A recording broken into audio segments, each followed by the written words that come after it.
ഈ ഒരു മിനി ഗോവ എന്നറിയപ്പെടുന്ന ഈ ഒരു ബീച്ച് ഇനി എത്ര നാൾ ഇവിടെ ഇതുപോലെ ഉണ്ടാവുമെന്ന് ആർക്കും പറയാൻ പറ്റില്ല. നമ്മുടെ കോവളത്തൊക്കെ കാണുന്ന പോലെ തന്നെ ഈ മദാമ്മമാരും ഈ സായിപ്പന്മാരൊക്കെ 2 പീസൊക്കെ ഇട്ടിട്ട് അവിടുന്ന് കടലിൽ കുളിക്കുകയും അതേപോലെ തന്നെ ഈ വെയിൽ കൊള്ളാൻ വേണ്ടിയിട്ട് ഈ ഒരു കടൽക്കരയിൽ കയറിയിട്ട് ഈ കുടേൻ്റെ ചോട്ടിൽ കിടക്കുന്ന ആ ഒരു സിസ്റ്റം പണ്ടുണ്ടായിരുന്നു.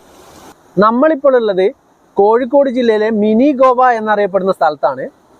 അപ്പോൾ ഇവിടെ ഇപ്പോൾ മിനി ഗോവ എന്നറിയപ്പെടുന്ന ഇപ്പം ഒരുപാട് ആളുകൾ ദിവസവും നിരവധി നൂറുകണക്കിന് ടൂറിസ്റ്റുകളാണ് ഇപ്പോൾ ഇവിടെ വന്നു പോകുന്നത്. അതുകൊണ്ട് തന്നെ ഈ ഒരു വളരെ മനോഹരമായിട്ടുള്ള ഒരു സ്ഥലത്തിൻ്റെ ചരിത്രം കൂടി മനസ്സിലാക്കുന്നത് നന്നായിരിക്കും. അതുമാത്രമല്ല, ഈ ഒരു മിനി ഗോവ എന്നറിയപ്പെടുന്ന ഈ ഒരു ബീച്ച് ഇനി എത്ര നാൾ ഇവിടെ ഇതുപോലെ ഉണ്ടാവുമെന്ന് ആർക്കും പറയാൻ പറ്റില്ല. കാരണം ഇത് എത്രയും പെട്ടെന്ന് തന്നെ കടലെടുക്കുവാനുള്ള സാധ്യതയുള്ള ഒരു പ്രദേശം തന്നെയാണ്. അത് എത്രയും പെട്ടെന്ന് എന്ന് വെച്ചാൽ 1 വർഷം കൊണ്ടോ 2 വർഷം കൊണ്ടോ എന്നൊന്നും ഞാൻ പറയുന്നില്ല. പക്ഷേ ഇവിടുത്തെ ചരിത്രം പരിശോധിച്ച് നോക്കുന്ന സമയത്ത് ഈ ഒരു അഴിമുഖം എന്ന് വെച്ചാൽ കടലും പുഴയും തമ്മിൽ സംഗമിക്കുന്ന സ്ഥലമാണ്. അതായത് പുഴ കടലിലേക്ക് എത്തിച്ചേരുന്ന സ്ഥലമാണ് അഴിമുഖം. ഈ അഴിമുഖം പല തവണകളിലായിട്ട് ഇവിടെ മാറി അഴിമുഖം മാറുന്ന ഒരു അവസ്ഥകൾ ഉണ്ടായിട്ടുണ്ട്. 1980-ലാണ് അവസാനമായിട്ട് ഈ ഒരു കോട്ടക്കടപ്പുറത്തെ അഴിമുറിഞ്ഞത്. അഴിമുറിയാനാണ് ഈ ഒരു പ്രക്രിയക്ക് പറയുക. അതായത് വർഷകാലത്ത് ഈ കുറ്റ്യാടിപ്പുഴ നിറഞ്ഞു കവിയുന്ന സമയത്ത് ഈ ഒരു ആവി എന്ന് പറഞ്ഞു കഴിഞ്ഞാൽ ഇവിടെ മണൽത്തിട്ട് അടിഞ്ഞു കൂടിയ ശേഷം ഈ ഒരു ഭാഗം കടലും കരയും തമ്മിൽ വേർതിരിച്ചു പോകും. ആ സമയത്ത് വെള്ളം നിറഞ്ഞ് കിടക്കും. അതിനുശേഷം കാലവർഷമാകുന്ന സമയത്ത് ഈ ഒരു ആവിയിലേക്ക് അധികമായിട്ട് വെള്ളം കടന്നു വരികയും ആ വെള്ളം പോകാനുള്ള ഒരു വഴി ചെറിയൊരു നീർച്ചാൽ രൂപപ്പെട്ടിട്ടാണ് കടലിലേക്ക് എത്തുക. പിന്നീട് അത് വലിയൊരു ഭാഗമായിട്ട് മാറും ആ ഒരു പാസേജ്. അങ്ങനെ ഇവിടെ അവസാനമായിട്ട് നടന്നത് 1980 കാലഘട്ടത്തിലാണെന്ന് ഇവിടുത്തെ പഴമക്കാർ പറയുന്നത്. അപ്പോൾ ആ സമയത്തിന് മുൻപേ ഇത് നമ്മുടെ പുറങ്കരയായിട്ട് ബന്ധപ്പെട്ടിട്ടുള്ള ഒരു ഭാഗമായിരുന്നു. നമ്മുടെ പുറങ്കര എന്ന് പറയുന്ന സമയത്ത് ഇതിൻ്റെ നേരെ വടക്ക് ഭാഗത്താണ്. ആ വടക്ക് ഭാഗത്തുള്ള ആ ഒരു ദ്വീപ് പോലെയുള്ള ഭാഗമാണ് പുറങ്കര. അതിൻ്റെ ഇപ്പം പറയുന്നത് സാൻഡ് ബാങ്ക്സ് എന്നാണ് ഈ ഒരു സ്ഥലത്തിന് ഇപ്പം അറിയപ്പെടുന്നത്. ഈ സാൻഡ് ബാങ്ക്സ് എന്ന് പറയാൻ കാരണം അവിടെ ഒരു ബംഗ്ലാവ് ഉണ്ടായിരുന്നു. ഒരു ബ്രിട്ടീഷ് സായിപ്പ് നിർമ്മിച്ചിട്ടുള്ള ഒരു ബംഗ്ലാവ്. ഏകദേശം 1940 മുൻപ്, അതായത് ആ ഒരു കാലഘട്ടത്തിലാണ് അവിടെ ഒരു ബ്രിട്ടീഷ് സായിപ്പ് സ്ഥലം മേടിക്കുകയും എന്നിട്ട് അവിടെ ഒരു ഹോട്ടൽ സാൻഡ് ബാങ്ക്സ് എന്ന പേരിൽ ഒരു ബംഗ്ലാവ് പണി കഴിപ്പിക്കുകയും ചെയ്ത്. അതായത് ഈ സായിപ്പന്മാരായിട്ടുള്ള ഉദ്യോഗസ്ഥന്മാരും മറ്റുള്ള വെള്ളക്കാരൊക്കെ വന്നിട്ട് ഒഴിവ് കാലങ്ങൾ അവരുടെ ജോലി ഒഴിവുള്ള സമയത്തൊക്കെ എൻജോയ്മെന്റ് ചെയ്യുന്ന സമയം. അതായത് നമ്മൾ ഈ കോവളം പോലെയൊക്കെ ഉള്ള ഒരു സ്ഥലം തന്നെയായിരുന്നു നമ്മുടെ സാൻഡ് ബാങ്ക്സ് മുമ്പ്.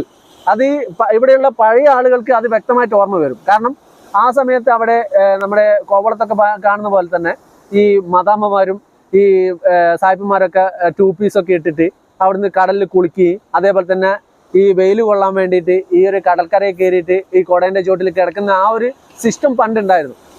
അത് ഇവിടുത്തെ പഴയകാല ആളുകൾക്ക് ഫസ്റ്റ് ഇത് കാണുന്ന സമയത്ത് അവർക്ക് വളരെ നാണക്കേട്, അങ്ങനെയുള്ള ഒരു നാണം തോന്നുന്ന ഒരു അവസ്ഥയായിരുന്നു എന്നൊക്കെ ആയിരുന്നു പണ്ട് കാലത്ത് പറഞ്ഞിരുന്നത്. പിന്നീട് അത് അവർക്ക് കണ്ട് പരിചയമായി, പിന്നെ സ്ഥിരമായിട്ട് മാറി. അപ്പോൾ അവിടെ ഇങ്ങനെ ഒരു ബംഗ്ലാവ് പണി കഴിപ്പിക്കാനുള്ള സാഹചര്യം ചോദിച്ചപ്പോൾ, കാരണം ഇത് നിരന്തരം കടലെടുക്കുന്ന ഒരു ഭാഗമായിരുന്നു. ഇങ്ങനെ അഴിമുഖം അങ്ങോട്ടും ഇങ്ങോട്ടും മാറി വന്ന് കൂടുതലായിട്ട് ഇതിന്റെ തെക്ക് ഭാഗത്തേക്കാണ് അഴിമുഖം മുറിയാറുള്ളത്. ഇതിന്റെ കുറച്ച് അപ്പുറം ഭാഗത്തായിട്ടാണ് ഇതിന്റെ 1980 ഒക്കെ മുൻപായിട്ട് ഇവിടെ അഴിമുഖം മുറിഞ്ഞുകൊണ്ടിരുന്നത്. അതിനുശേഷം അവസാന കാലത്താണ് ഈ ഒരു 1980 കാലഘട്ടത്തിൽ ഈ സാൻഡ് ബാങ്ക്സിനോട് തൊട്ട് ചേർന്നിട്ട് ഇവിടെ അഴിമുഖം മുറിയുന്നത്. അപ്പോൾ സായിപ്പിനോട് നാട്ടുകാർ ഈ ഒരു കാര്യം പറഞ്ഞ സമയത്ത് സായിപ്പ് പറഞ്ഞത് ആ ഒരു ഭാഗത്തിന് അപ്പുറത്തേക്ക് അഴിമുഖം ഒരു കാലത്ത് മുറിയില്ല. കാരണം അവിടെ പാറക്കെട്ടുകൾ നിറഞ്ഞിട്ടുള്ള ഒരു സ്ഥലമായിരുന്നു. അതുകൊണ്ട് തന്നെ അതിന്റെ അപ്പുറത്തേക്ക് അഴിമുഖം മുറിയില്ല. അപ്പൊ ആ ഒരു സമയത്താണ് ആ ബംഗ്ലാവ് പണി കഴിപ്പിച്ചതിന് ശേഷമാണ് ഇവിടെ മൂരാട് പാലം ഉണ്ടായത്. അതായത് 1938 മുതൽ 40 കാലഘട്ടത്തിലാണ് ഇവിടെ മൂരാട് പാലം ബ്രിട്ടീഷുകാരുണ്ടാക്കിയത്. ആ ഒരു മൂരാട് പാലം 100 വർഷത്തെ കാലാവധിക്കൊക്കെ ശേഷമാണ് ഇപ്പം പുതുതായിട്ട് നമ്മൾ 6 വരി പാത ഉണ്ടാക്കിയ സമയത്ത് പുതിയ പാലം പണി കഴിപ്പിച്ചത്. അതേപോലെ തന്നെ ഈ ഒരു അഴിമുഖത്തിന്റെ കാര്യം പറയുന്ന സമയത്ത് ഇതിന്റെ തെക്ക് ഭാഗത്തുള്ള ആളുകളൊക്കെ പണ്ടുകാലത്ത് ഇവിടെയുള്ള ആളുകളുടെ ഉപജീവന മാർഗം, അതായത് 1920 കാലഘട്ടം 30 കാലഘട്ടത്തിലൊക്കെ ഇവിടെയുള്ള ആളുകളുടെ ഉപജീവന മാർഗം എന്ന് വെച്ചാൽ നമ്മളെ തെങ്ങ് ചെത്തലും അതേപോലെ തന്നെ ഈ കയറ് പിരി അങ്ങനെയുള്ള ജോലികളൊക്കെ ആയിരുന്നു ഇവിടെയുള്ള ആളുകൾ. പട്ടിണിയും പരിവട്ടവും കാര്യങ്ങളൊക്കെ ആയിരുന്നു പണ്ട് കാലത്ത്. നമുക്ക് എല്ലാവർക്കും അറിയാം അതെന്ന് വെച്ചാൽ പണ്ട് കാലത്തുള്ള ആളുകൾ എങ്ങനെയൊക്കെയാണ് ജീവിച്ചത്. അപ്പോൾ സ്ത്രീകളാണെങ്കിൽ നമ്മുടെ തൊണ്ടി തല്ലുക, അതേപോലെ തന്നെ മീനുകൾ ഉണക്കി വിൽക്കുക. ഇവരൊക്കെ ഈ ഒരു സാധനങ്ങളൊക്കെ വിൽക്കാൻ വേണ്ടിയിട്ട് പുഴ കടന്നിട്ട്, അത് തോണി മാർഗം അല്ലെങ്കിൽ വെള്ളം കുറയുന്ന സമയത്ത് നടന്നിട്ടുമൊക്കെ ആയിരുന്നു. വടകരയിലായിരുന്നു ആകെ ഒരു കുറച്ചൊരു ടൗൺ എന്ന് പറയാനുള്ള ഒരു അങ്ങാടി എന്ന് പറയാനുള്ള അവിടെ കൊണ്ട് ചന്തയിൽ കൊണ്ടുവച്ച് വിൽക്കുന്ന ആ ഒരു സിസ്റ്റം ഒക്കെ ആയിരുന്നു ഇവിടുത്തെ ആളുകൾക്ക്. അപ്പോൾ അതിനുശേഷം ഈ അഴിമുഖം നിരന്തരം മാറി മാറി വരുന്ന സമയത്ത് ഇവിടെയുള്ള ആളുകളൊക്കെ ഒഴിഞ്ഞു പോകുകയാണ്. കാരണം കിഴക്ക് ഭാഗത്തൊക്കെ ഇതിന്റെ ഈ ഒരു ഭൂപ്രകൃതിന്റെ കിഴക്ക് ഭാഗത്തേക്കൊക്കെ ഉള്ള സ്ഥലങ്ങൾ സ്വന്തമായിട്ടുള്ള ആളുകൾ അവരുടെ ആ സ്ഥലങ്ങളിലേക്ക് മാറും. അതേപോലെ തന്നെ ഈ സാമ്പത്തികമൊന്നും ഇല്ലാത്ത ആളുകൾ അവരുടെ ബന്ധു വീട്ടുകളിലേക്കോ ഒക്കെ പോകുന്ന ആ ഒരു സിസ്റ്റം ആയിരുന്നുള്ളത്. അതേപോലെ തന്നെ ഈ ഒരു വടകരയ്ക്കും അതേപോലെ തന്നെ കൊയിലാണ്ടിക്കും ഇടയിലായിട്ട് ആദ്യമായിട്ടൊരു സ്കൂൾ ഉണ്ടായത് ഈ ഒരു കോട്ടക്കടപ്പുറത്തായിരുന്നു. കോട്ടക്കടപ്പുറം ഹിന്ദു സ്കൂൾ എന്ന് പറഞ്ഞിട്ടാണ് ആദ്യമായിട്ട് 1 മുതൽ 8ാം ക്ലാസ് വരെയുള്ള ഒരു സ്കൂൾ ആദ്യമായിട്ട് വന്നത് ഇവിടെയായിരുന്നു. അതിന് ഇവിടുത്തെ ഉള്ള ഒരുപാട് പഴയകാല ആളുകൾ തന്നെയായിരുന്നു അതിന് മുൻകൈ എടുത്തത്. അതിന്റെ ചരിത്രങ്ങളൊക്കെ ഒരുപാടുണ്ട്. അത് മാത്രമല്ല, നമ്മൾ ഇതുവഴി വരുന്ന സമയത്ത് ആദ്യം തന്നെ ഈ ഒരു സാൻഡ് ബാങ്ക്സിലേക്ക് വരുന്ന ആദ്യം തന്നെ നമ്മൾ കാണുന്നത് എന്ന് വെച്ചാൽ നമ്മൾ ക്രാഫ്റ്റ് വില്ലേജ് ആണ്. അപ്പോൾ ആ ഒരു ക്രാഫ്റ്റ് വില്ലേജ് അവിടെ വരാനുണ്ടായ കാരണം, നമ്മൾ അതിന്റെ മുന്നേ ആ ഒരു സ്ഥലം അത്രയും വലിയ വിശാലമായി ഏക്കർ കണക്കിനുള്ള ഒരു സ്ഥലമായിരുന്നു. അത് മുഴുവൻ ഒരു പാറയുടെ ആയിരുന്നു, വലിയൊരു പാറമല. ആ മലേന്റെ മുകളിലായിട്ട് ഒരു കുളം ഉണ്ടായിരുന്നു.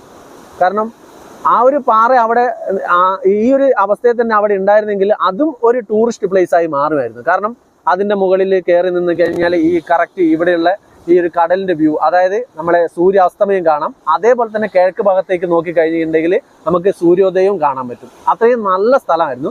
പിന്നീട് 1940-ന് ശേഷമാണ് ഈ ഒരു പാറ പൊട്ടിക്കാൻ തുടങ്ങിയത്. പാറ ശരിക്കും പൊട്ടിച്ച് തുടങ്ങിയത് ഈ ഹാർബറൊക്കെ ഉണ്ടാക്കാൻ വേണ്ടിയിട്ടാണ് ഈ ഒരു ഇരിങ്ങൽ പാറ അത് പൊട്ടിച്ചു തുടങ്ങിയത്. അതിനുശേഷം ഒരു 1990 ആവുമ്പോഴേക്ക് തന്നെ ഈ ഒരു പാറയുടെ ഏകദേശം പണി കഴിഞ്ഞിട്ടുണ്ട്. കാരണം അതിൻ്റെ ബാക്കിയുള്ള അവശിഷ്ടം സംരക്ഷിക്കപ്പെട്ടത് ഇപ്പോൾ ആ ഒരു ക്രാഫ്റ്റ് വില്ലേജ് വന്നതോടുകൂടിയാണ്. ഇല്ലായിരുന്നെങ്കിൽ ആ ഒരു ബാക്കിയുള്ള പാറയടക്കം അവരെ അടിവശത്ത് നിന്ന് തന്നെ തുറന്നെടുത്തിട്ട് ആ ഒരു സ്ഥലം തന്നെ വേറെ ലെവലിലാക്കി മാറ്റിയായിരുന്നു. ഇപ്പോൾ അതുകൊണ്ട് തന്നെ ഇപ്പോൾ ആ ഒരു ഭാഗം സംരക്ഷിക്കപ്പെട്ടിട്ടുണ്ട്. പിന്നെ ഈ ഒരു സ്ഥലത്തിന്റെ പേര് കോട്ടക്കടപ്പുറം, കോട്ടപ്പുഴ എന്നൊക്കെ വരാനുള്ള കാരണം ഇത് കുഞ്ഞാലി മരക്കാരുള്ള കോട്ടയായിരുന്നു. ഈ ഒരു തെക്ക് ഭാഗത്തുള്ള സ്ഥലം അവിടെയായിരുന്നു കുഞ്ഞാലി മരക്കാരുടെ കോട്ട സ്ഥിതി ചെയ്തത്. അത് ആ കോട്ടയുടെ ഒരു ഭാഗം ഈ ഒരു മല കവർ ചെയ്യുമായിരുന്നു. ഈ ഇരിങ്ങൽ പാറയുടെ ഒരു സംരക്ഷണം ഒരു ഭാഗത്തുണ്ട്. അതേപോലെ തന്നെ മറ്റൊരു ഭാഗത്ത് നിന്ന് ഈ ഒരു അറബിക്കടലിന്റെ സംരക്ഷണമുണ്ട്. അതേപോലെ തന്നെ ഈ ഒരു വടക്ക് ഭാഗത്ത് നോക്കുന്ന സമയത്ത് ഈ ഒരു കുറ്റ്യാടിപ്പുഴയുടെ ഈ ഒരു സംരക്ഷണവും കൂടി ആ ഒരു കോട്ടയ്ക്ക് ഉണ്ടായിരുന്നു. അതിന്റെ ചരിത്രശേഷിപ്പുകളും ഒക്കെ സൂക്ഷിച്ചത് ഈ ഒരു ഭാഗത്തായിട്ട് അതിന്റെ കുഞ്ഞാലി മരക്കാരെ ഒരു സ്മാരകം എന്നുള്ള ഒരു ഇതുണ്ട്, ഒരു ബിൽഡിംഗ് അവിടെ ഉണ്ട്. അപ്പോൾ അതേപോലെ തന്നെ മറ്റൊരു കാര്യം, ഇവിടെ ഇപ്പൊ അടുത്തായിട്ട് ഒരു 10-15 വർഷം മുന്നേ ഈ ഒരു സംഭവം നടക്കുന്നത്, അതിന്റെ ഒരു ശേഷിപ്പ് ഈ ഒരു ഭാഗത്തുണ്ടായിരുന്നു. അതിന്റെ ചില വീഡിയോസ് നമ്മൾ പല വ്ളോഗേഴ്സും അത് ഇട്ടത് കണ്ടിട്ടുണ്ട്. ഇവിടെ അടുത്തായിട്ട് ഒരു എഞ്ചിന്റെ ഒരു ഭാഗം, അത് രണ്ട് വലിയൊരു ചങ്ങലയൊക്കെ നീണ്ടു കിടക്കുന്ന ഒരു എഞ്ചിന്റെ ഭാഗം അവിടെ ഉണ്ടായിരുന്നു. അത് എന്താ പറഞ്ഞ ബ്രിട്ടീഷുകാരുടെ കപ്പലിന്റെ അവശിഷ്ടം എന്നൊക്കെ പറഞ്ഞിട്ട് ചില വ്ളോഗേഴ്സ് ഇട്ടിട്ടുണ്ട്. അവരുടെ തെറ്റിദ്ധാരണയാണത്. അത് ബ്രിട്ടീഷുകാരുടെ കപ്പലിന്റെ അവശിഷ്ടം ഒന്നല്ല. അത് ഇവിടെ ഒരു 10-15 വർഷം മുന്നേ, ഏകദേശം 10-15 വർഷത്തിന് മുന്നേ ഇവിടെ പിന്നെ ബോംബെയിലുള്ള ഒരു കമ്പനിയുടെ ഒരു ഉരു മറിഞ്ഞിരുന്നു. ആ കാറ്റിലും കോളിലും പെറ്റ് ഉരു ഇവിടെ താഴ്ന്നു പോയി. അപ്പോൾ ആ ഒരു സമയത്ത് അതിൽ 5ഓളം പേരായിരുന്നു അതിലെ ജീവനക്കാരുണ്ടായിരുന്നത്. അപ്പോൾ 2 പേര് സാൻഡ് ബാങ്ക്സിലേക്ക് നീന്തി കയറി. ഒരാളെ ഇവിടെയുള്ള ഒരു ഏട്ടനായിരുന്നു കോസ്റ്റ് ഗാർഡ്. അങ്ങേരാണ് ആ ഒരാളെ രക്ഷിച്ചത്. പിന്നെ ഈ ഒരു ഉരുവിന്റെ ഭാഗം പകുതിയോളം അവർ കട്ട് ചെയ്ത് കൊണ്ടുവരുന്നു.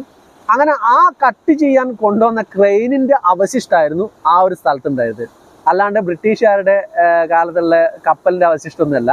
ആ ഒരു ക്രെയിന് ഇപ്പോൾ 2 ആഴ്ച മുന്നേ അവിടുന്ന് ആ ഒരു ബോംബെയിലുള്ള കമ്പനി ഇവിടെ വന്ന് അതിന്റെ ഓണറൊക്കെ വന്നിട്ട് അവർ 2 ആഴ്ച പണിയെടുത്ത് അത് കട്ട് ചെയ്ത് ഗ്യാസ് കട്ടർ ഉപയോഗിച്ച് കട്ട് ചെയ്ത് അവർ കൊണ്ടുപോയതാണ്. ഇനി 1-2 വർഷം കഴിഞ്ഞാൽ അവരിവിടെ വന്ന് ബാക്കി ഇവിടെ ഉരുവിന്റെ അവശിഷ്ടം ഈ ഒരു കടലിന്റെ അടിയിൽ തന്നെ ഉണ്ട്. അപ്പോൾ അതുപോലെ തന്നെ ഈ ഒരു മിനി ഗോവയിലേക്ക് വരുന്ന വഴിയാണ് നമ്മുടെ കേരളത്തിലുള്ള ഒരു കടലാമ സംരക്ഷണ കേന്ദ്രം എന്ന് പറയുന്ന ഒരു സ്ഥലം സ്ഥിതി ചെയ്യുന്നത്. അതായത് ഈ ഒരു കോട്ടക്കടപ്പുറം ഭാഗം ഇത് വളരെ പൂഴി നിറഞ്ഞ് അതേപോലെ തന്നെ തീരങ്ങൾ കൂടുതലുള്ള ഒരു കടൽ ഏരിയ ആയിരുന്നു.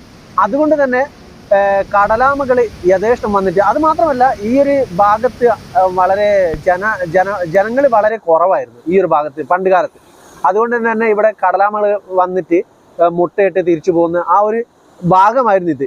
ഒരുപാട് കടലാമകൾ ഇവിടെ വന്നിട്ട് മുട്ടയിട്ട് പോകും, അങ്ങനത്തെ ഒരു സിസ്റ്റമായിരുന്നു. പിന്നെ ആ സമയത്ത് തന്നെ ഇവിടെയുള്ള മനുഷ്യന്മാരായിട്ടുള്ള ആളുകളും അതേപോലെ തന്നെ കുറുക്കനും കീരി അങ്ങനെയുള്ള ജീവികളൊക്കെ ചേർന്ന് ഈ ഒരു കടലാമേൻ്റെ മുട്ടകൾ എടുത്ത് കഴിക്കുന്ന ആ ഒരു സിസ്റ്റമൊക്കെ ആയിരുന്നു.